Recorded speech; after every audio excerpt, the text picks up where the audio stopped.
இது எப்ப புரியும்? மனதின் செயலாக்கத்தை பற்றி உணர்வு பூர்வமாக புரிய வேண்டும். புக்ல படிச்சு பிரோஜனம் இல்ல. மைசூர் பாக்கு புக்ல படிக்க முடியாது. ஒரு குப்பை மைசூர் பாக்கையே சாப்பிட்டால் தான் எனக்கு புரியும் என்றால் இந்த மனம் என்ற மாய சக்தியை நான் உணர வேண்டும். உடம்பு என்ற சக்தியை உணர வேண்டும்.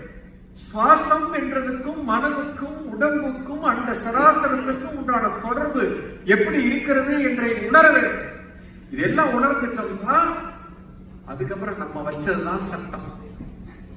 இந்த உள்ள இருக்கிற பிரச்சனை எல்லாம் போயிடுச்சு அப்படின்னா அதுக்கப்புறம் சந்தோஷம்ங்கிறது கீழே எங்க போகாது, கீழே போகவே போகாது. வீட்டுக்கு போனீங்கன்னா பொண்டாட்டி சிரிச்சிட்டு இருந்தாலும் சந்தோஷம், அது கத்திட்டு இருந்தாலும் ஆனந்தமா இருக்கும், பேரானந்தமா இருக்கும். நினைச்சு பார்க்க முடியாத ஒரு சந்தோஷம் எப்பயுமே இருக்கும். நீங்க இப்ப புரியாது.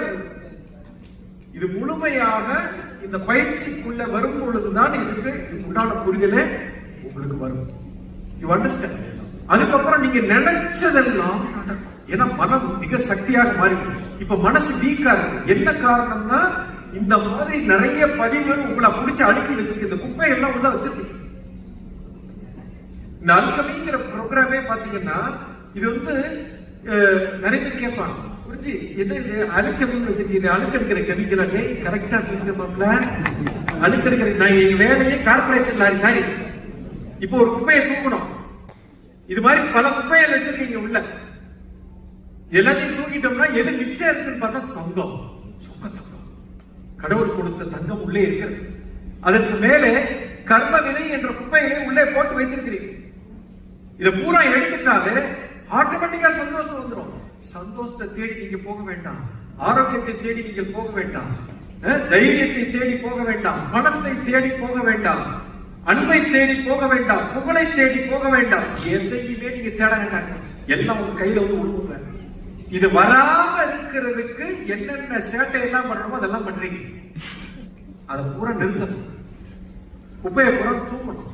கார்பரேஷன் வேலை நாங்க கிளாஸ் முடிஞ்சு போகும்போது இவ்வளவு குப்பையை நாங்க தூக்கி வெளில போட்டு போவோம். This is not a process of learning. This is a process of unlearning.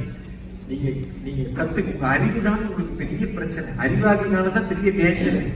சைக்கிளை ஏறி இப்ப கிராமத்துல இருந்து வர்றவங்களுக்கு தெளிவா புரிஞ்சிடும். நிறைய பேர் என்கிட்ட கேட்பான், புரிஞ்சு பார்த்த பேரே புரிய மாட்டேங்குது, இந்த கிளாஸ் எனக்கு உனக்கு தாண்டா நல்லா புரியும். ஏன்னா இதெல்லாம் கேள்வியே கேட்க மாட்டான். சைக்கிளை ஏறி ஓட்டுனா ஓட்டிடலாம். இந்த படிச்ச அறிவாளி இருக்க பாருங்க, ஏறி ஓட்டுறா எதுக்கு யாருக்கும் இடத்துல எதுக்கு இடத வைக்கணும், வலத வச்சா என்ன, ஏறி தாய பேசாத ஏறு. இவன் இந்த ஜென்மத்துல ஏற மாட்டான்.